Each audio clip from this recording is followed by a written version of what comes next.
So I've never really done this before, so it's been recommended to me by a few people I know. I'm going to go making my own baked beans alternatives.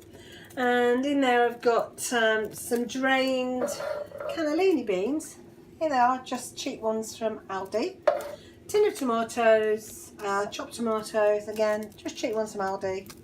And in there I've got some crushed cumin seeds, pinch of ground coriander, heaped teaspoon of smoked paprika, a teaspoon of chilli powder, teaspoon of colmans mustard, some garlic, and I've got also in there some cider vinegar.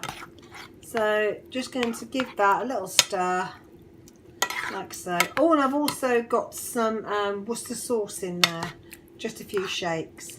So I'm going to bring that up to a heat and then turn it down to simmer and reduce the tomatoes and the liquid down so it thickens up a little bit. And there will be my zero pointed homemade baked beans.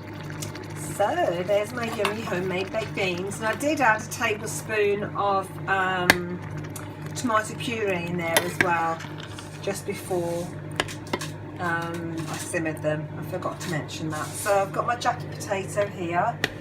I'm just going to spoon it over. Wow. I'm going to share these with my husband because I'm feeling very generous tonight. It's about half a tin of cannellini beans just for me, and the rest there for him. Lucky boy.